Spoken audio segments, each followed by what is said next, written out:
Hey guys, so this is the more esoteric part of the video, if you will, and so I thought it'd be fitting to be out here soaking up the vibes in Mother Nature.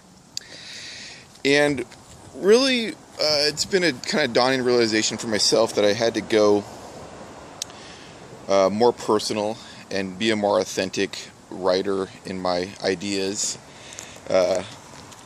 Again, because I mix the science and the personal and the social, and it's just a big stew, or a salad, if you will, on my blog, Antediluvian Salad. And in talking about, and really we saw this development for a while now, and really that post I did on the socio-cultural aspects of the online paleo community, where I really had to come to terms with some of my own issues psychologically, behaviorally, and coming out of a fog of 20 years or so of depression or anxiety or doubt, kind of self-medicating with marijuana or alcohol or painkillers or whatever, and really coming to terms with being a hypersensitive person where I feel the world differently and more intensely than others. For now, I'm going to abstain from any talks of indigo, star childs, or whatever, and just say that, those ideas I do investigate. I don't agree with all of them, but I do find a certain knowledge in blending the spiritual and my path and documenting that on my blog. As much consternation as it will probably bring some of you. I'm not one to shy away from those kind of controversial blendings, if you will. So you can expect the floggings to continue. So hypersensitive face theropods, I really went through that in discussing what do we consider a sensitive animal versus a sensitive person. And a sensitive person is often characterized as being weak, easily dismayed, on the feminine side of things, if you will,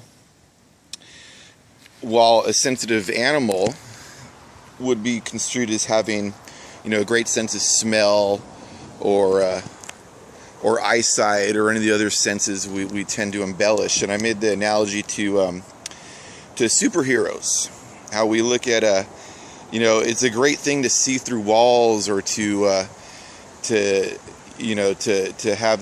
hear at infinitesimally low levels. But have you ever heard of a superhero that is intensely emotional or intuitive or can read and feel others' emotions intensely?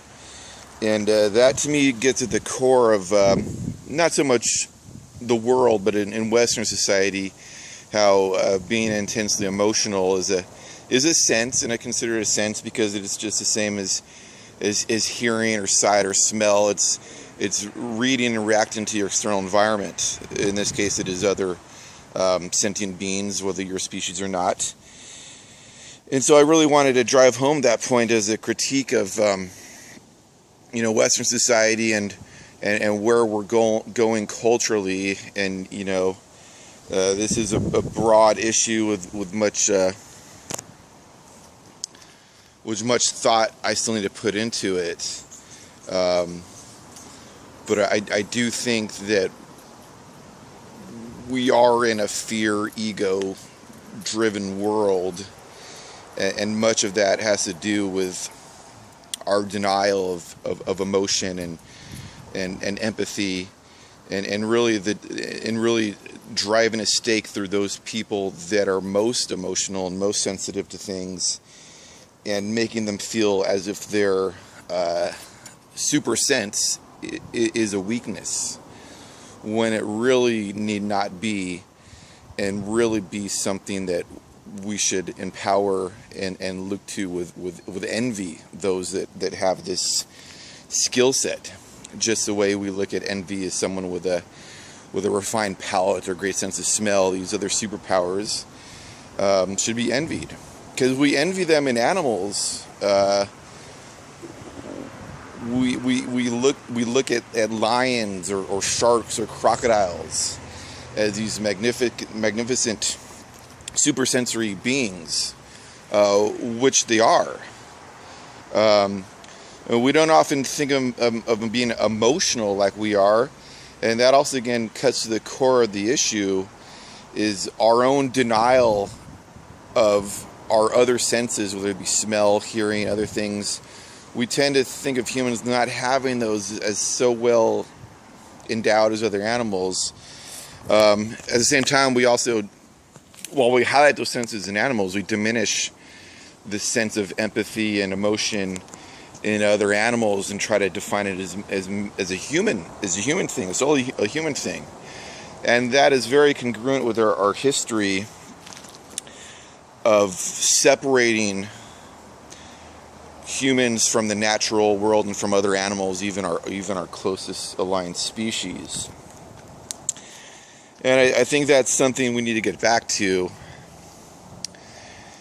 And again, I also make the patriarchal neo-feminist, if you will, argument, and that, you know, when we deny our emotions in a patriarchal system, you know, you might not think it's still a patriarchal system, but there's many that beg to differ. And, you know, I tend to agree with a lot of the ideas behind it. Just because we are in a patriarchal society doesn't mean guys have it easier. In fact, we suffer just as females do in this system. You know, just because we you know, women have the right to vote didn't change the structure of the system, and how we have a system based on a male kind of archetype of conquest and competition and thwarting your enemy, your obstacle. But I think we should be moving more in a intuitive, empathetic, not hyper competitive, but working together as a unified whole. What's the word I'm looking for? Oh, the word escapes me. Not sympatric. Anyways, synergistic, if you will. I probably messed up that word, but in a more synergistic manner. And this idea that we're in a time and age dominated by patriarchal, ego-based thinking definitely, I think, extends to science and science communication, and it's something I've been hinting at, which I will definitely elaborate more in the future. Is our whole system of the peer-reviewed academic, you know, the authors versus the non-authors, and, you know, creating this false dichotomy. And paleontology is really a disservice to science and science communication. And there is a better way, which I will probably get into in the future. And I'll probably answer some of your questions about why I don't engage in the peer review system. I think it's kind of hokey and outdated and ego-based. It's ego-based simply if you look at the way the authorship is written. The leading author and then the second author, and it's very inherent in the whole system. And I think there's a better way, more transparent way to do science communication and whatnot that I'll be getting at. It kind of blends ideas of the peer review system with the immediacy of blogging and online advantages. And it takes care of a lot of problems. It will no doubt have other problems incumbent upon it. But this is a little preview of that, and I'll probably get to that sooner than I might even be aware of. Until then, cheers, namaste, all the good stuff. Take care.